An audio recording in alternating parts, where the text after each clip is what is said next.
So, hello everyone. Today we're going to be looking at inheritance in Java. I'm going to explain what is inheritance, why do we need it, yeah, different ways of achieving it, a bit of history, and last but not least, we're going to go through the initialization order in Java. So I know a bunch of interesting new terms.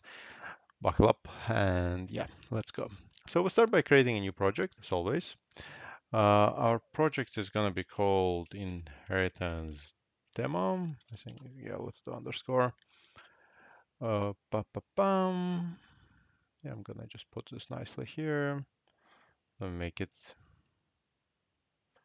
eh, a bit bigger for you guys so you can see everything nicely.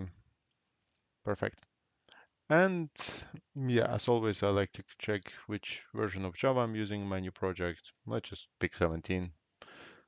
21 or any Java version actually. For this demo, it's absolutely doesn't matter which one you choose, but yeah, I'm um, I'm gonna just choose 17 just why because well, we're still on 17 in my company, so um, so yeah, let's call this some kind of a I don't know runner class. Check that it works just fine. Let's do a out. I am running. And we can see that it works. Perfect. So now that we've got our program, let's start looking at like why why we came here. And what is inheritance in Java? In Java, inheritance can be achieved in two different things, in two different ways, either by inheriting classes or implementing interfaces. Both can be seen as way of inheriting something. I know some people will get confused now. They'll be like, wait a second, interfaces are not real inheritance. That's just behavior.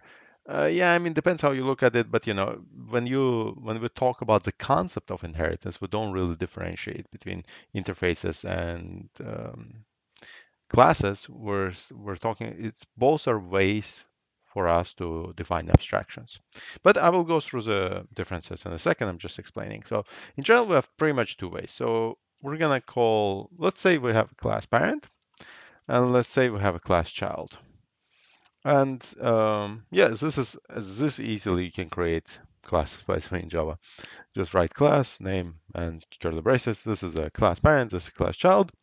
And to inherit from parent, all I need is to write the word extends and now we're inheriting from parent, like that easy. And for, yeah, that's pretty much one way. Another way is let's call this one interface. I don't know. Let's call this. Oh yeah, why am I writing class? Interface. Let's call this interface. I don't know. Oh,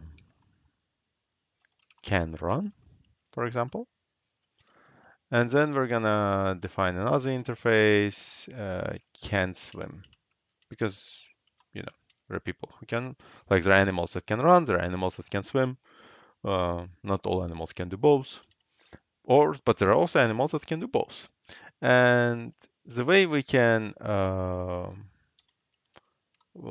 like implement interfaces, we say implement in Java, but yeah, we can we just write implements and then we write as many interfaces as we want.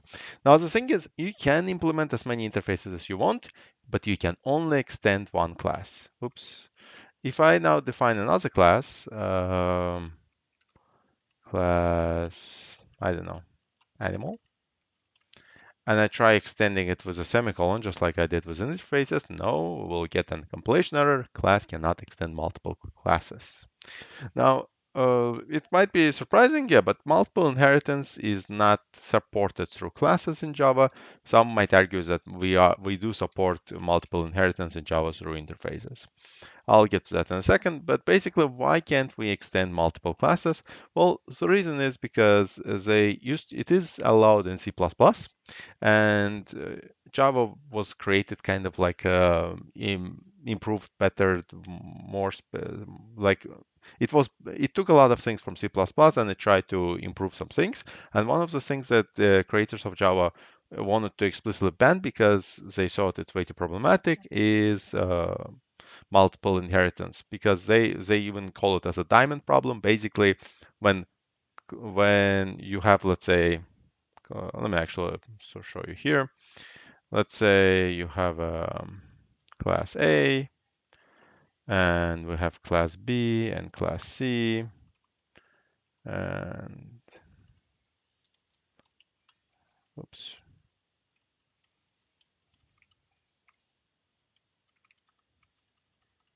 yeah, like this, so you guys can see it better. So these are our classes. Then again, same story. And so this is called known as diamond problem. And basically it's a problem that, you have a class down here, which is at the same time is an instance of class B and is this instance of class C, which might sometimes have conflicting behavior. And because of this, and that A, because it might have some conflicting behavior or big conflicts, basically something that conflicts, and B, because it just becomes way too complicated, because there could be 10 classes here in between, or I don't know how many, and this inheritance tree can very quickly get out of the hand. That was the idea why Java designers said no, we don't want that. But at the same time, they did kind of allow multiple inheritance through interfaces, which can have conflicting methods, which in which case, if they do, you have to override them in the child class as soon as there's a conflict. So they did kind of fix the conflicting behavior problem with interfaces, but they did specify it as a reason why not. Like, you shouldn't have a thing, you shouldn't extend multiple classes. Yeah, I know it's a bit wishy-washy, but basically, for better or worse, Java decided, nah, I don't want to have multiple classes to be inheritable like C++. No, thank you. That's way too complicated. Let's keep it simple. Java only allows, oops, overkill. Java, Java only allows this. Exactly. So Java says this is much more, you know, uh, understandable, easy to understand, and that's why we're gonna stick to one class extending another class at a time. And yeah, but you can implement as many interfaces as you want because interfaces are not so scary. Well, at least that was the idea. Like every single language has its design decisions, which sometimes prove to be better than others. But yeah, so that's pretty much what I wanted to show you. I will get to, there's a bit more to it, but I will come back to the whole extending each other and all the way to an object class. And right now, I just want to touch the topic. Okay, so you see this for the first time, and you're for sure thinking, okay, well, thanks G, another complication. Why do we need it? Why would anyone want to extend a class or implement an interface? Like, what is the benefit? And the answer is there's pretty much two reasons. Reason number one, it's an abstraction.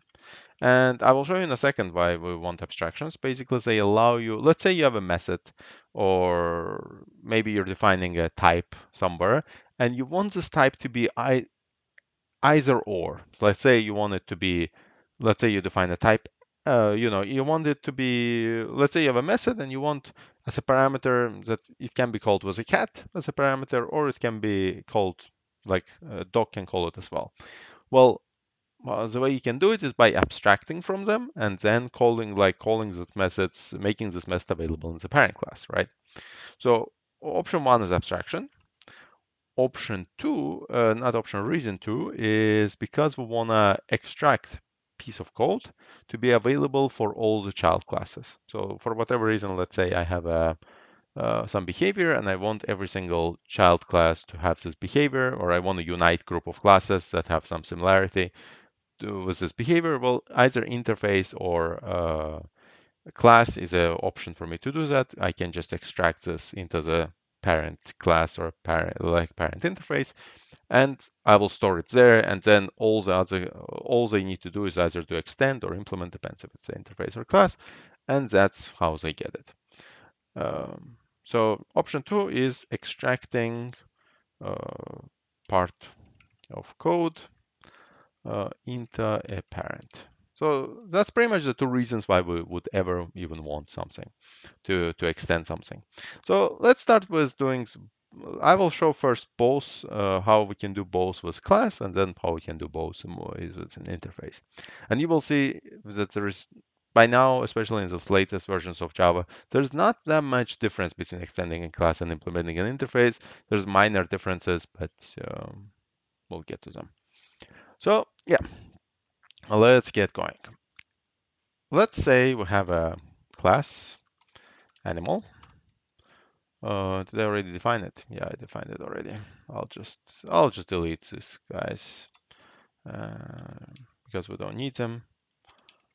Yeah, so we have class animal, and let's say it has yeah, let's just do that for now. We just have a class animal, and let's say it has a name, right? And next thing I will do is I will create some class that extends it. Now, all classes automatically, when they extend another class, they automatically get all the attributes and methods that are of visibility default. Default is when you don't write anything, or higher. Higher is protected and public. So basically, any visibility except private, you get to extend. Like only private things stay within the class itself always, but anything except private gets extended. That's how easy it is to remember. Now we can create one class called dog and one class called cat, right? And now let's say I want to create an array. Uh, let's create an array. How shall we call it? Let's call it an array. But the important thing is I want my array to have a both. Well, actually, let's start with calling dog. Like, let's first create our objects and give them even name. I don't know what's a good dog name. Rex. And then cat equals new cat. Cat.name Garfield. Right? And now let's say I want to have an array, but I want to be able to put in my array both dogs and cats. How can I do that? Well, I can use an abstraction as a type, because if I create of a type dog equals new dog, let's say I can put in there uh, a dog, but I will not be able to put into this array cat because it's a wrong type. It will say, hey, what the hell? This is an array of dogs. But if I change it to animal,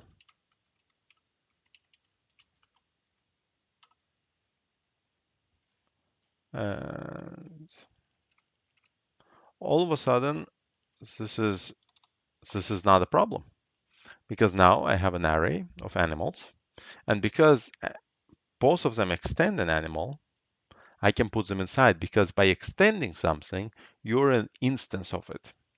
Does that make sense? So, well, think about it. Is dog an animal? Just like English language wise. Is dog an animal? Yeah, it is. Is cat an animal? Yeah, it is. Is animal a dog? Not necessarily. So, when you write, like every dog is an animal, not every animal is a dog.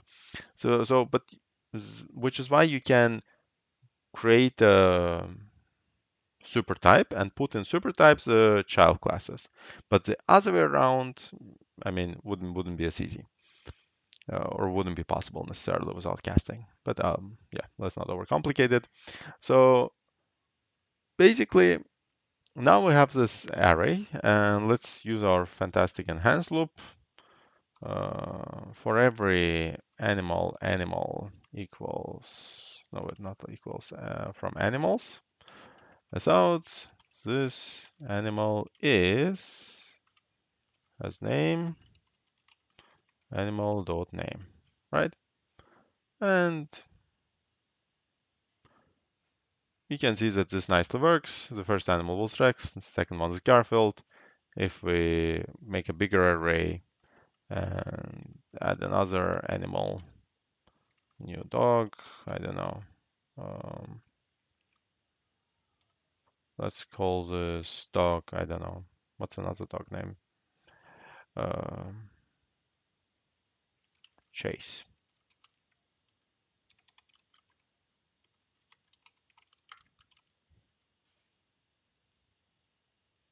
Then we get another dog in our array, and that dog also gets printed out because we're iterating through every single element.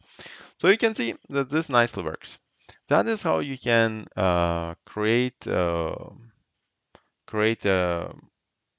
child classes and parent classes. And the reason why we're even bothering with the child classes is because, well, we can add something here that parent class doesn't need to have. So for example, what do dogs have?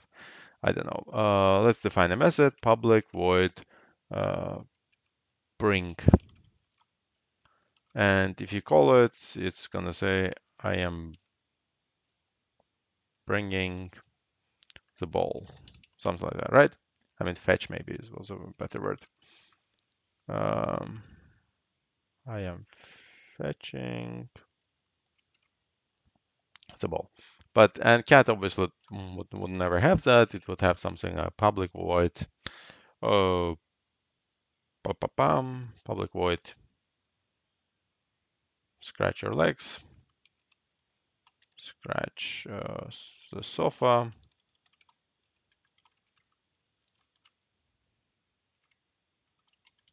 Scratching sofa.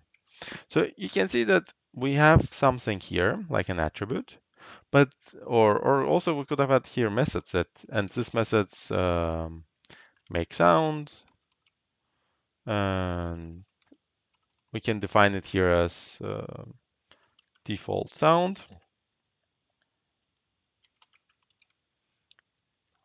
Default sound. And then we can override the method here. By the way, override is just a marker annotation that says that we're overriding it, so it has to match the parent method. It's just there to help us. And then here we do, so the sound for a dog is woof or something. And for cat, we can override it and say as out meow. So we now have our animals and animal dot. We can, now you see, because we're using the type animal, we can only access stuff that's defined in an animal. So we have name and make sound. And as you remember, in an animal we only have these two things, name and make sound. We don't get to access fetch, and we don't get to access scratch the sofa, because these are methods that are specific to cat and dog, not to an animal. So it makes sense, right? Not every animal would have it, so we only get to access stuff that every animal has, and every animal has only stuff that's defined in an animal itself, not in some other subclasses. So that makes sense, right? So, and now we can do animal make sound here. And if I run it, it will do once wuffs, then meows, and wuff again, right? And you might be thinking, okay, cool. So the disadvantage of an abstraction is if we use abstractions, we kind of lose the stuff that is specific to a child class. And yes, you're right. That's exactly the case. If you would want to get back to the class, you can use, there's a helpful method, instance of. And so we can do something like, is that a cat? It will return true if the class inside is actually a cat. And then it will say, this is a cat. Maybe let's do something like this.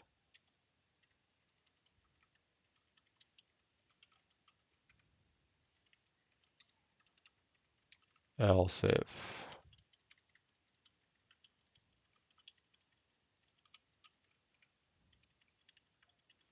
instance of a dog. Oh, it's else if.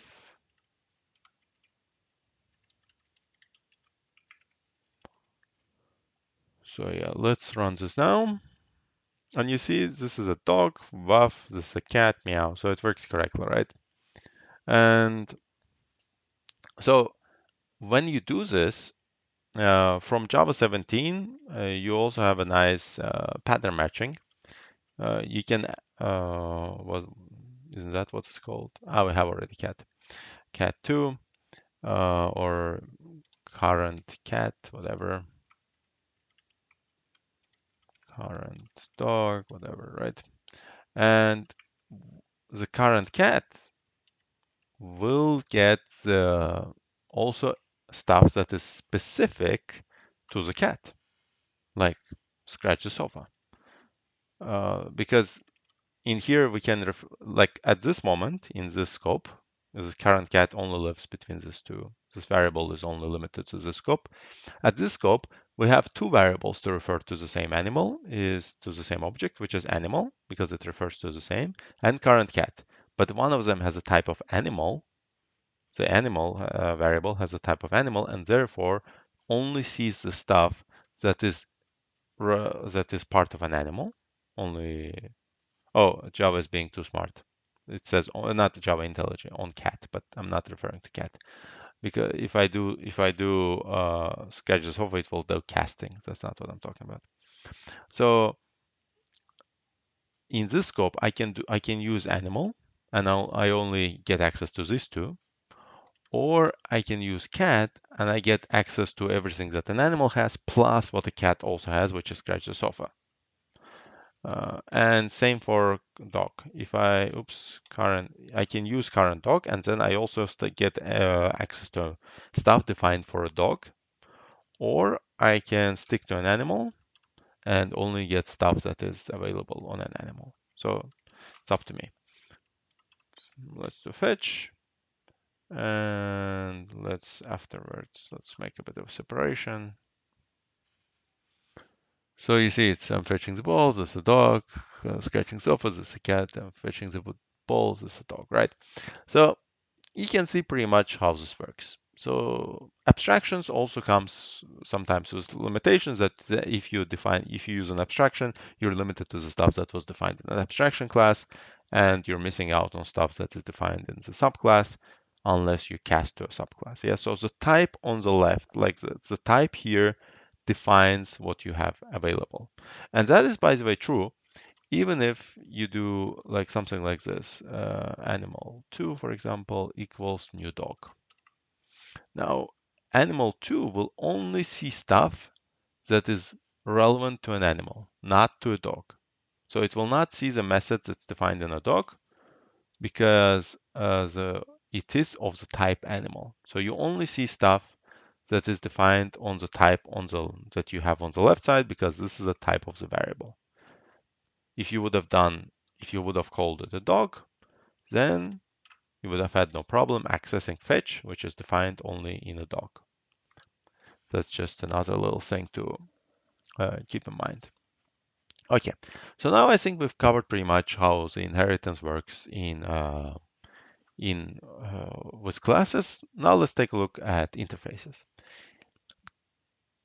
Basically, interfaces can work very similarly. Let's grab interface here.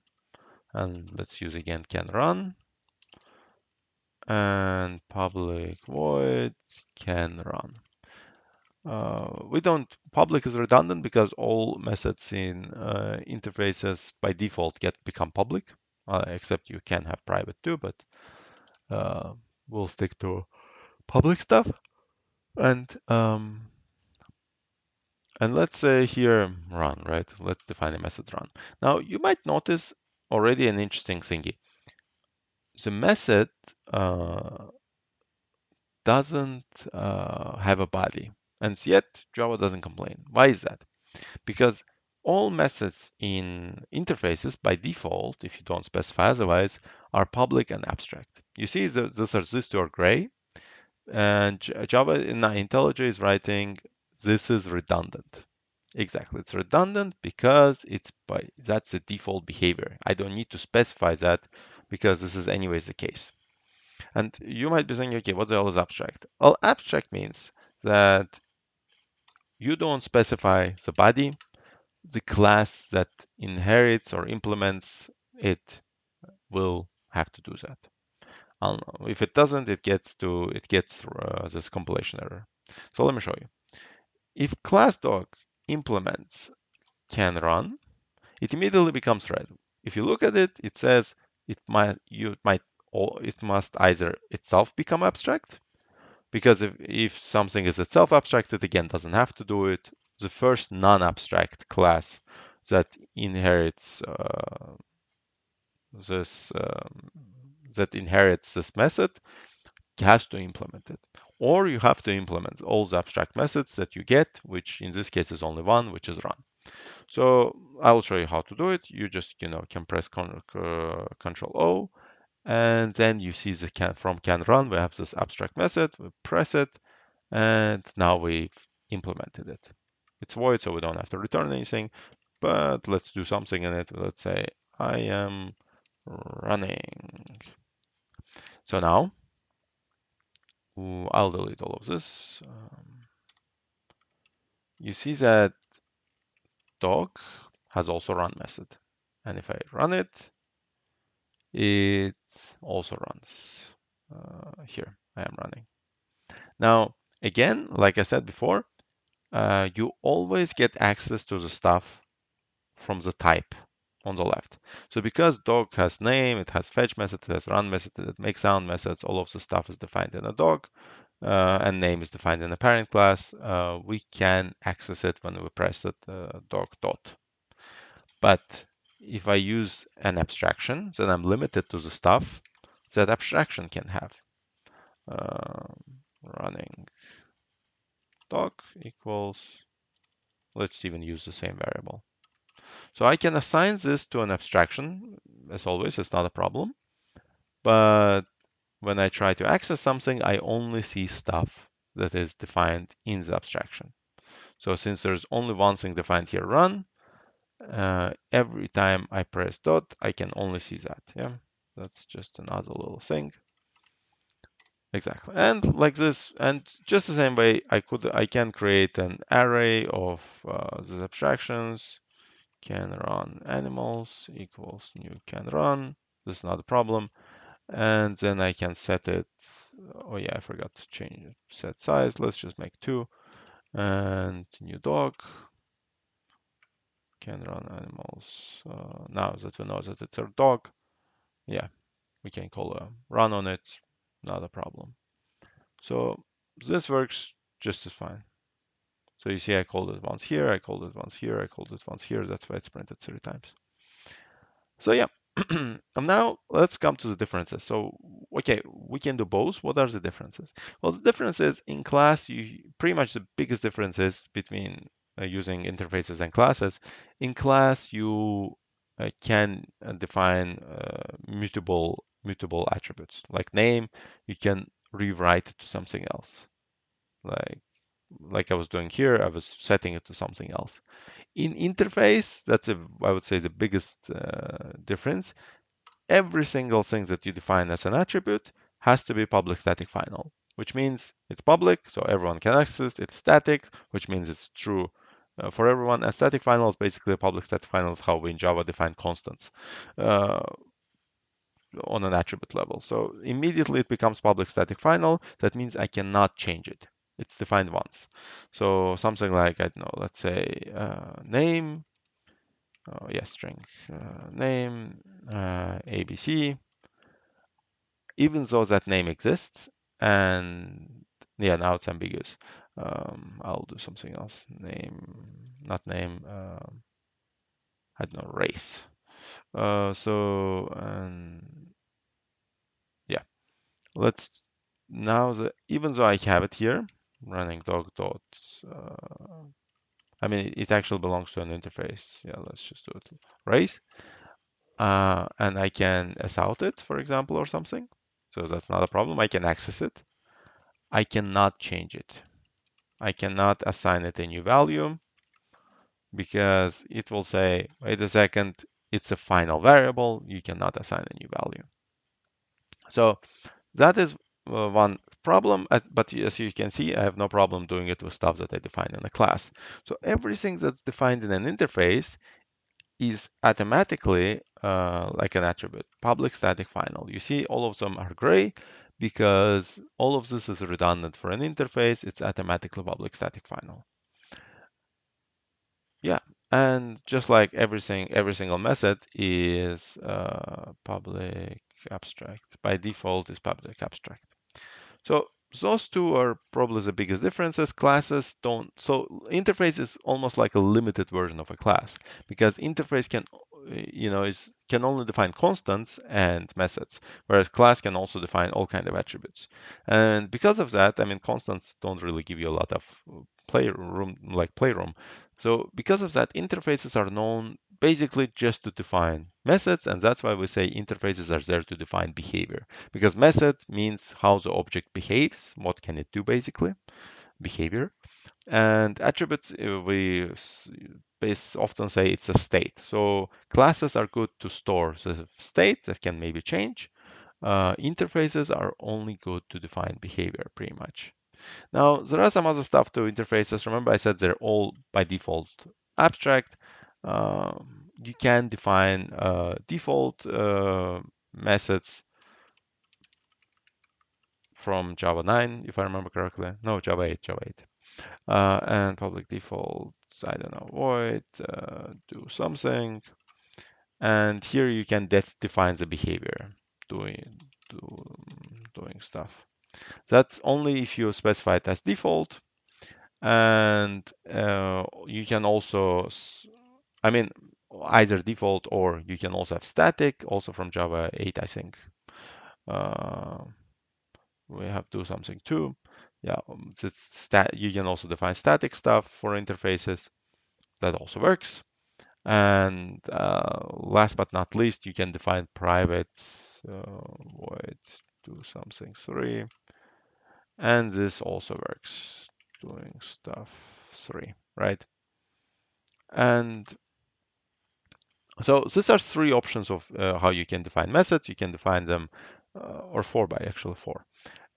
You can define them as abstract, and then the first non-abstract class that implements this interface has to implement it, override it, and provide its body. Or you can create default, and then the benefit of default is that it already has a body, so you don't have to implement it. Same for static, and privates obviously are only limited to this interface. They're only there basically if you want to call it here. So they're useful if you want to do some private for the default, maybe, or static classes. And yeah, so those are the pretty much 3 options. Again, a class, of course, in a class, you can have all kind of methods. You can have private, default, protected, and public. In interface, you only have public and private. You can have, if you don't write anything, it's automatically public. And if you're protected, it's not an option. Yeah. So those are the things that's specific to interface. Again, I'm probably going to make another video on the whole interfaces thing and default methods and static methods and stuff because it's a bit separate topic, but I just wanted to explain the difference between the two. So I explained how to use both for abstraction, I feel like. Now, another thing is you can use it to extract pieces of code out. So let's think of an example. Let's say we have, I don't know, like, I mean, it's going to be a simple example. Let's say we have a class person, and let's say we want every single person to be able to do, I don't know, say his salary, public void uh, print salary, as out my salary is salary. and we define int salary here. Now, if I create class student extends person, I automatically get it. And I can create here a constructor if I feel like with int which expects in salary, and I say sys.salary equals the salary that I'm getting. And same let's do for, I don't know, professor, right? And now both of them have the same behavior. So I'm not even going to bother with the full abstractions here. We just create new student with a salary of, I don't know, 50. Not the students actually get salary. Professor equals new professor with a salary of 100. And both of them have method print salary. Professor print salary. So you can see that we pretty much put all the logic we needed in the parent class to print different profession salary. Maybe let's call this guy not a student, let's call him an accountant or something. And this one's professor.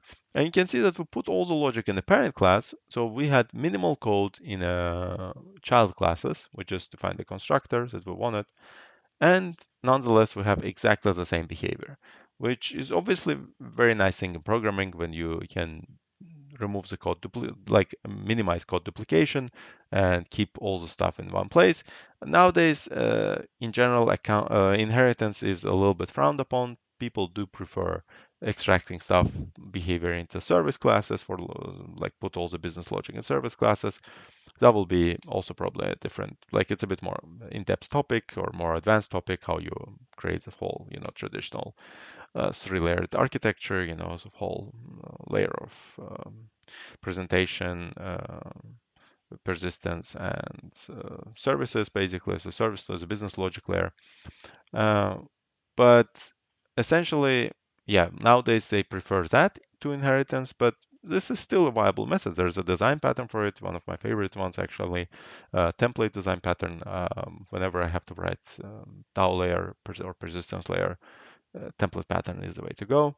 So yeah, um, that's totally viable option. So yeah, that's pretty much what I wanted to show you. That's option number two, which is extracting part of code into parent. Option one was an abstraction when you wanted to put stuff in a maybe like an array or a collection or for any other reason. Like for example, just to retouch on the option one, let's say we have a method here, public void check salary, and I want to check salary for anyone that has a salary. So I will write, so I write here person. So this method, I want a method that where which I can call both with an accountant and professor. So I just put person here, and then I say salary is higher than 80. Person dot salary higher than 80. Right. And yeah, and now I can do also here accountant, not like this, check. I have to make it static. Bam, check salary of an accountant, and it will print that it's not higher than salary than 80. Exactly, that is false. So yeah, and the same way I can call it for the professor as well, because this method accepts any person, and both of them happen to be an instance of a person. If I would have some other class, I don't know, mechanic, which I forgot to extend from a person, and I try passing here new mechanic, it will complain, no, this new mechanic is not a person, because mechanic doesn't extend from a person. As soon as I extend from a person, then immediately this works as well. So you can see that, yeah, it's very useful to use abstractions if you want your method to accept a wide variety of classes. You can just define a parent class or parent interface, and just as long as every class that extends or implements it can be passed in as this abstraction. Cool. There you have it. I hope this was useful, and see you next time.